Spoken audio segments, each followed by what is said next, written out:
नमस्कार, माझ्या चॅनलमध्ये तुमचं सगळ्यांचं स्वागत आहे. झालंय तुम्हाला एवढी जखम कशी झाली? शिवायचं हे बोलणे ऐकून सगळ्यांची नजर आकृतीवरून तिच्या हातावर जाते.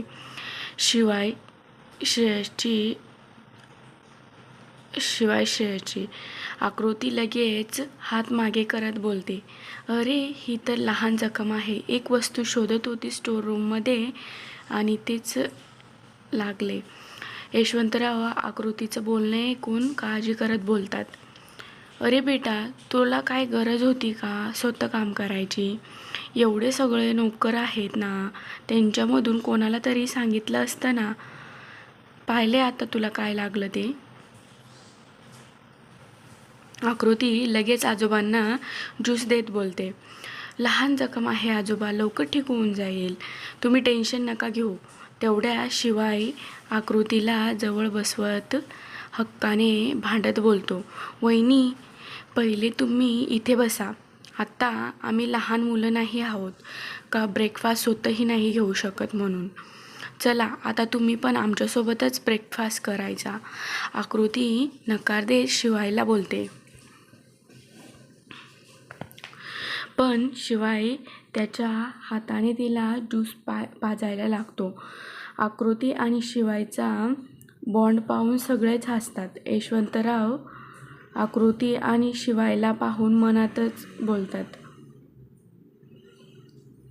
माझा निर्णय चुकीचा नव्हता. आकृतीच ह्या विस्कळीत झालेल्या परिवाराला पूर्ण करू शकेल, एकत्र आणू शकेल. जसं तिने शिवायला सांभाळून एक अनोखं नातं बनवलं आहे, मला पूर्ण विश्वास आहे तसंच एक रिलेशन ती श्रेयस सोबत सुद्धा बनवणार. त्यांची एक अनोखी प्रेम कहाणी असणार. बस माझी फॅमिली अशीच पाहिजे. आत्ता माझी हीच प्रार्थना आहे आणि शेवटची इच्छा पण तीच असेल. तिथेच टेबलाच्या एका कोपऱ्यात बसलेल्या शामरावने हे सगळेच पाहिले होते. आकृतीच्या बोटांचा हाल हे साप दाखवत होता का तो बॉक्स आकृतीने स्वतःने जोडला आहे म्हणून, आणि स्वतः नोट पण आकृतीनेच लिहिला होता. हे सगळं पाहून त्यांना आकृतीबद्दल खूप चांगलं वाटत होतं आणि पाणी पण डोळ्यातून ओघळून आले होते. त्यांच्या मनात हेच होतं का असं कसं कोणी त्यांच्या लीला सारखं असू शकते म्हणून. आकृती आल्यानंतर त्यांच्या घरात जी खुशी आहे ती लीला असल्यावर राहत होती. हा सगळा विचार करून शामरावांचे डोळे भरून आले होते. तिथे श्रेयस सगळं इग्नोर करून ऑफिसला निघून गेला. श्रेयसचा मूड कबीरने चांगला नोटीस केला होता, पण आता त्याला काही विचारणं कबीरला चांगलं वाटले नव्हते. नाश्ता केल्यावर सगळे पण ज्याच्या त्याच्या रूममध्ये निघून गेलेले होते. शामराव पण अजून तो बॉक्स हातात घेऊन विचार करत होते. आकृतीच्या हातात जखम झाल्यामुळे ती काहीच करू शकत नव्हती.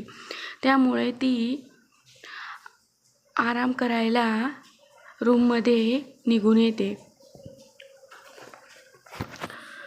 रूममध्ये येताच सोफ्यावर पडलेल्या श्रेयसच्या व्हाईट शर्टवर जाते.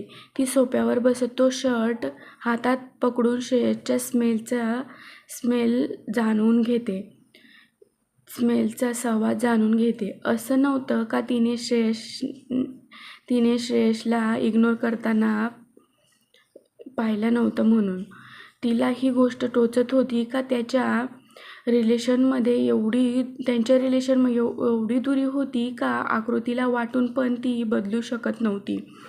श्रेयस तिच्या समजण्यापलीकडे होता आणि सोबतच तिला तिच्या मनात एक खोटी आशा पण ठेवायची नव्हती. ती तशी श्रेयसबद्दल विचार करत करत त्याच्या शर्टला हग करून झोपून जाते. संध्याकाळी शामराव त्यांच्या कामात होते का त्यांना कॉल येतो ते ऐकून त्यांच्या चेहऱ्यावरील रंगच उडून जातो. पण जसं फोनवरील बोलणं ऐकत होते तसे त्यांचा चेहरा रागाने लाल होत चालला होता. ते लगेच फोन कट करत रागारागात रूममधून बाहेर निघून जातात. इकडे हॉलमध्ये श्रेयस आज ऑफिसमधून लवकरच आला होता. डिनरला वेळ लागणार म्हणून तो आज सगळ्यांसोबत खाली हॉलमध्ये बसला होता. आजोबा आणि श्रेयस बिझनेसबद्दल बोलत होते आणि शिवाय आणि शशांक त्यांच्याच धुंदीमध्ये होते. आत्तापर्यंत कबीर पण आला होता. तो पण सगळ्यांसोबत तिथेच हॉलमध्ये बसला. तेवढ्यात टेबलाचा काच कोणीतरी फेकल्यामुळे तो तुटतो. सगळ्यांचं पण तो आवाज ऐकून त्यांचं लक्ष तिकडे जाते आणि ते उभे राहतात. शिवाय श्रेयस तो अजून पण त्या तुटलेल्या काचकडेच पाहत होता. तेवढ्या सगळ्यांच्या कानात शामरावांचा आवाज येतो. ते शिड्यांवरून उभे राहत गर्जना करत बोलता, श्रेयस श्रेयस. श्रेयसचं नाव घेताच सगळे श्रेयसकडे पाहू लागतात. शामराव रागात पुढे चालत येतात आणि श्रेयसच्या ठीक समोरच उभे राहत रागात बोलतात, तुझी हिंमत कशी झाली माझ्या लीलाच्या स्वप्नांना तोडायची? तू समजतोस काय स्वतःला? एवढा मोठा बिझनेस उभा केलास म्हणजे तू कोणावरही हुकूम करणार काय? तुला जे करायचं ते कर, पण माझ्या लीलाच्या स्वप्नांपासून आठवणींपासून तू दूर राहायचं. तुझा काहीच अधिकार नाही माझ्या लीलाच्या कुठल्याही गोष्टीवर. शामरावांचं असं बोलणं ऐकून श्रेयस पण रागातच आला होता. तो पण रागाने लालबुंद झाला होता. तो पण ठीक शामरावांच्या समोर त्यांच्या डोळ्यात पाहत रागात बोलतो, डॅड, ती माझी मॉम आहे आणि माझ्या मॉमच्या प्रत्येक गोष्टीवर माझा पण तेवढाच अधिकार आहे आणि त्यासाठी मला तुमच्याकडून परवानगी घ्यायची गरज नाही. मला जे वाटलं ते मी करू शकतो. तुम्ही कोणीच नाही मला थांबवायला. शामराव गर्जना करत बोलतात. श्रेयस पण रागात ओरडत बोलतो, ओरडू नका मिस्टर शामराव. राज्याध्यक्ष दोघे बाप बेटाला भांडताना पाहून यशवंतराव मध्ये येत रुबाबदार आवाजात बोलतात, शांत व्हा तुम्ही दोघे. काय वागणं आहे तुमचं? आणि श्रेयस, तू आता लगेच तुझ्या रूममध्ये जा. आजोबा असं बोलल्यामुळे दोघेही काहीच नाही बोलले, पण अजून पण दोघेही रागात एकमेकांना पाहत होते. जसं दोघेही एकमेकांना डोळ्यांच्या नजरेनं भस्म करतील. आजोबांनी त्यांना असं पाहिले तर थोडे कडक आवाजात बोलले, श्रेयस, मी बोललोय ना तुला, तू तुझ्या रूममध्ये जा म्हणून. आत्ता श्रेयस सगळ्यांकडे पाहत जिना चढत रूममध्ये निघून जातो. श्रेयस गेल्यावर आजोबा ऑर्डर देत बोलतात, शामराव, तू माझ्या सोबत ये, मला तुझ्याशी महत्त्वाचं बोलायचं आहे.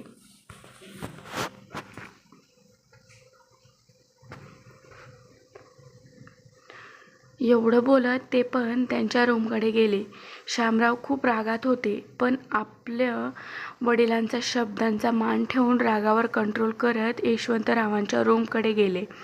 ते गेल्यावर शिवाय पण काहीच न बोलता निघून जातो. हळूहळू सगळे ज्याच्या त्याच्या रूममध्ये निघून जातात. तिथेच दुसऱ्याकडे आकृतीला ह्या गोष्टीची काहीच खबर नव्हती.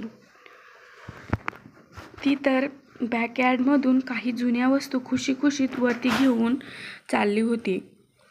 तेवढ्यात समोरून येणाऱ्या श्रेयसची नजर तिच्यावर गेली आणि तिच्या हातात पडलेल्या त्या जुन्या वस्तूंना पाहिले, ज्यासोबत त्यांचा काही गोड तर काही दुःख भरलेले असे क्षण जोडलेले गेलेले होते लहानपणाचे.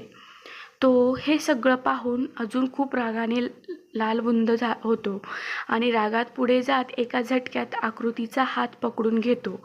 त्याच्या अचानक असं वागणं पाहून आकृती घाबरून जाते आणि सोबतच तिच्या हातातून तो बॉक्स खाली पडून जातो.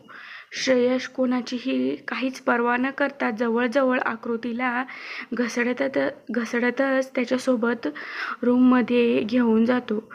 त्याने आकृतीला एवढे घट्ट पकडले होते का तिच्या हातातील बांगड्या फुटून जमिनीवर पडत होत्या आणि सोबतच काही तुकडे श्रेयस आणि तिच्या हातात टोचत होते, ज्याच्याने दोघांच्याही हातातून रक्त खाली फरशीवर पडत होते.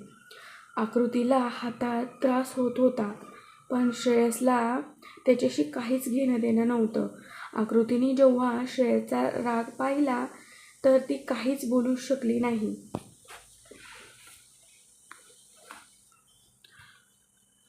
शब्द तिच्या गळ्यातच अडकून गेले होते. तिचा दिमाग सुन्न झाला होता. श्रेयस आकृतीला त्याच्यासोबत बॅकयार्डमध्ये घेऊन जातो आणि तिचा हात झटकत तिला जवळ ओढतो. सोबतच तिचा हात तिच्या पाठीशी मोडून लावतो. त्याने असं केल्यामुळे आकृती सरळ त्याच्या डोळ्यात पाहू लागते. श्रेयसच्या डोळ्यात राग, नफरत आणि सोबतच काही जुन्या जखमा होत्या, ज्या आकृती सहज पाहू शकत होती. श्रेयस तिच्या डोळ्यात पाहत शब्दांवर जोर देत बोलतो, तुला किती वेळा सांगितलं ग का माझ्या घरापासून लांब राहा म्हणून? तू माझ्या आजोबांच्या इच्छेखातीर इथे थांबली आहेस, नाहीतर तुझ्यासारख्या मुलीला तर मी डोळे वर करून सुद्धा नाही पाहत. माझ्या घरच्या मामल्यामध्ये तू पुढे तुला काही करायची गरज नाही. आणि खबरदार, माझ्या किंवा माझ्या घरच्या कुठल्याही व्यक्तीच्या पास्टमध्ये झाकायचा प्रयत्न केलास तर माझ्याशिवाय वाईट कोणीच नाही. हे तू जे चांगली गुणी सून व्हायचं नाटक करतेस ना, हेच कर तू. सगळ्यांना मूर्ख बनवू शकतेस, धोका देऊ शकतेस, पण माझ्यासमोर तुझा हे नाटक नाही चालणार. टाईम संपताच मी तुला ह्या घराच्या बाहेर असं फेकेल का कोणालाही तुझी कधी आठवण पण नाही येणार. आकृती फक्त चकित होऊन श्रेयसला पाहत होती आणि त्याचं बोलणं ऐकत होती. ती काही बोलेल तेवढ्यात श्रेयस पुढे बोलतो, आणि तुझं हे इथं राज करायचं स्वप्न असेल ना, तो फक्त स्वप्नच राहून जाईल. तुझ्यासारख्या मुलींना मी चांगला ओळखतो, समोर काही आणि मागून काही, जे पैशासाठी काही करू शकतात. तुझ्यासारख्या मुलींचा काहीच इमान नाही, आणि आज कुणाची तर उद्या कुण्या वेगळ्या व्यक्तीची.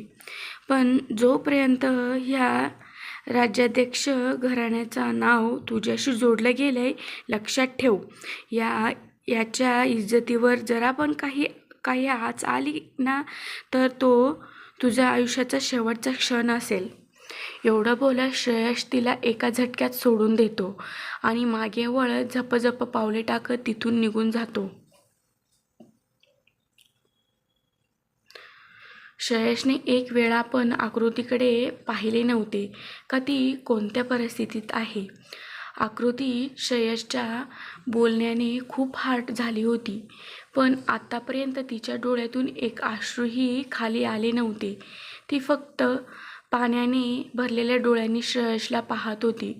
तेवढ्यात अचानक जोरात वीज कडकते, जोरात हवा चालू होते, जसं सगळंच उडून घेऊन जाईल म्हणून, आणि सोबतच जोरात पाऊस पण यायला लागला होता. आज असं वाटत होतं का आज आकृतीचे अश्रू पावसाचे थेंब झालेत म्हणून. तिथेच दुसऱ्याकडे आजोबा आपल्या रूमच्या खिडकीच्या बाहेर हा पाऊस पडताना पाहत होते. शांत उभे राहून पाहत होते. त्यांच्यासोबतच शामराव आपल्याला वडिलांना पाहत उभे होते. ते जेव्हा रूममध्ये आले तर नाही, शामराव काही बोलले नाही. यशवंतराव बाहेर पाऊस पाहत दुःखी स्वरात बोलतात. त्या दिवशी पण असंच वादळ आले होते ना, आणि आपल्या लीला सुनबाईला सोबत घेऊन गेला. त्यांचं असं बोलणे ऐकून शामराव यांचे डोळे भरून आले. त्यांच्या डोळ्यांसमोर लीलाचा दुःखभरा चेहरा आला. काही वेळ त्यांच्यामध्ये अशी शांतता राहिली. यशवंतराव मनावर दगड ठेवत मागे वळत शामरावच्या डोळ्यात पाहत बोलतात.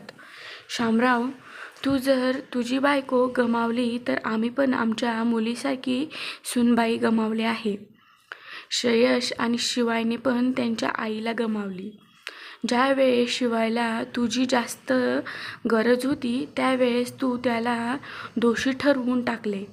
तो स्वतःशीच नफरत करू लागला. ही तुझी आतापर्यंतची सगळ्यात मोठी चूक आहे, ज्याला तुला सुधरवायचे पण नाही. आणि आज तू तुझ्या सगळ्यात मोठ्या मुलाशी ज्या आवाजात बोललास हे बिलकुल अपेक्षा नव्हती. शामराव जे शांततेत त्यांचं बोलणं ऐकत होते ते श्रेयसचं नाव ऐकून जरा उंचावत बोलतात.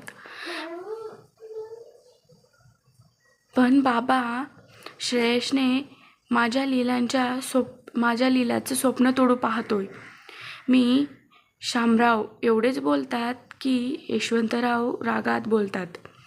श्रेयसने असं काहीच नाही केले.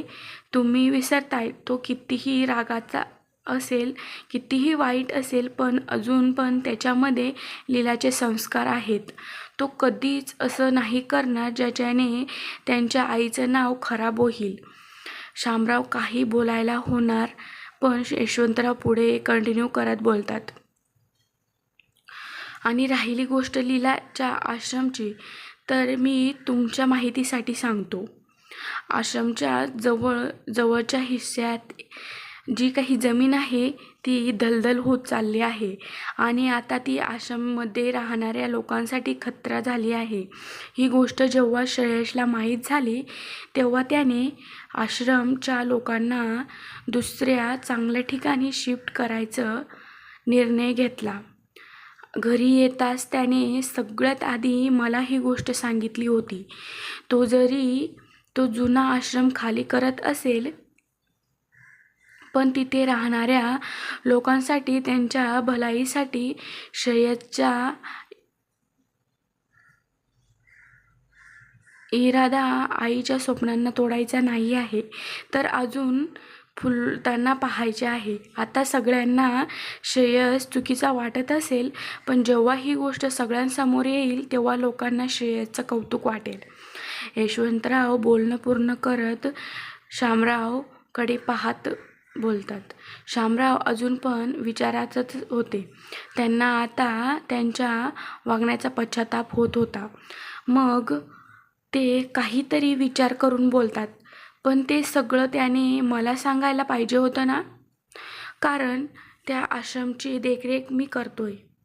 त्याला मला विचारणं पण गरजेचं नाही वाटले का? हा भाग तुम्हाला आवडला असेल तर प्लीज लाईक करा, कॉमेंट करा, शेअर करा आणि माझ्या चॅनलला नक्की सबस्क्राईब करा. थँक्यू, धन्यवाद. आणि माझ्या चॅनलला प्लीज नक्की सबस्क्राईब करा.